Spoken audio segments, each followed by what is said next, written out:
साथियों, 10 लाख कर्मचारियों की बड़ी खबर। एमपी के सरकारी कर्मचारियों का वेतन अन्य राज्यों से कम, जबकि अन्य राज्यों में दिनों दिन कर्मचारियों की सुविधाएं बढ़ाते जा रहे हैं। इस प्रकार की लेटेस्ट और पूरी खबर के लिए इस वीडियो में आप अंत तक बने रहें।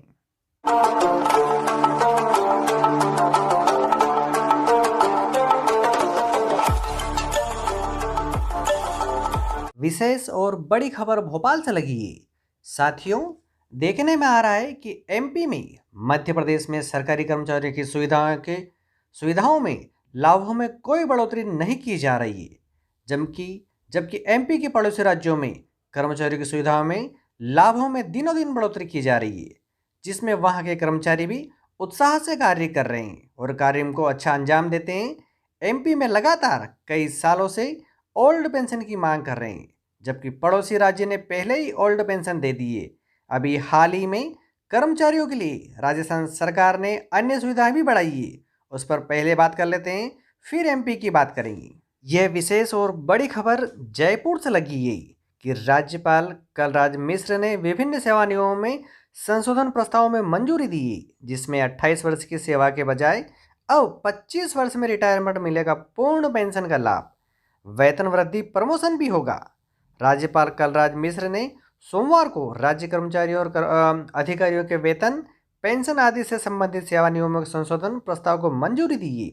मिश्र ने राजस्थान सिविल सेवा पेंशन नियम 1996 के अंतर्गत कार्मिक को 28 वर्ष की सेवा के स्थान पर अब 25 वर्ष की अहकारी सेवा पूर्ण करने पर सेवानिवृत्ति पर पूर्ण पेंशन का लाभ देने और 75 वर्ष के पेंशनर या उसके पारिवारिक पेंशनर को 10% अतिरिक्त पेंशन भत्ता देने की भी मंजूरी जारी की है।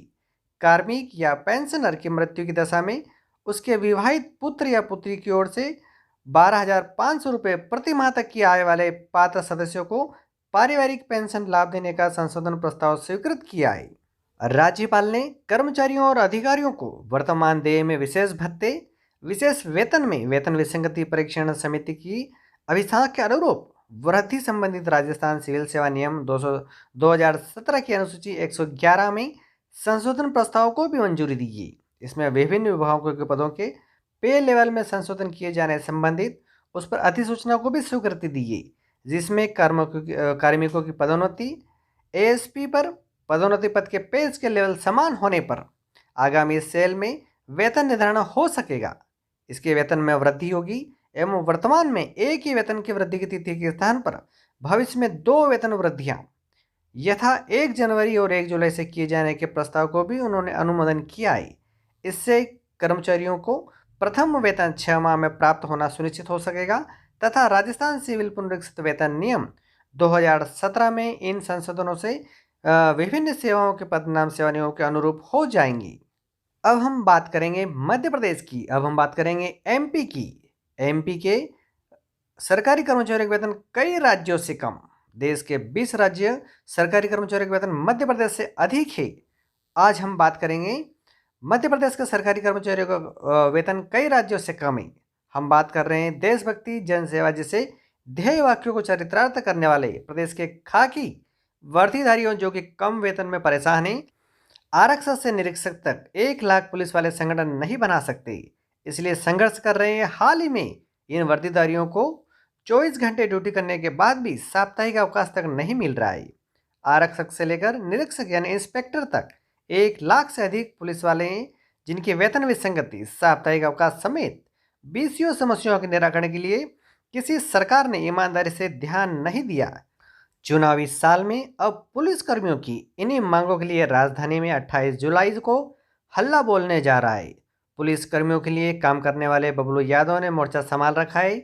दरअसल पुलिस के लिए किसी तरह के संगठन बनाने का प्रावधान नहीं होने की वजह से पुलिस का जमीनी कैडर पर्दे के पीछे रहकर बबलू को समर्थन कर रहा है। इतना ही नहीं, पूर्व मुख्यमंत्री कमलनाथ से मिलकर कांग्रेस पार्टी के घोषणा पत्र वचन पत्र में पुलिस आरक्षकों की मांगों को भी शामिल करवाने और सरकार बनने पर उन्हें लागू करने जैसी कवायदें भी हो रही है। आपने देखा कि राजस्थान सरकार और एमपी सरकार कर्मचारियों के लिए क्या कर रही है। एमपी में कर्मचारियों को दिनों दिन उनकी सुविधाओं में कमी की जा रही है, जबकि अन्य राज्य पड़ोसी राज्यों में कर्मचारी की सुविधाओं को बढ़ाया जा रहा है।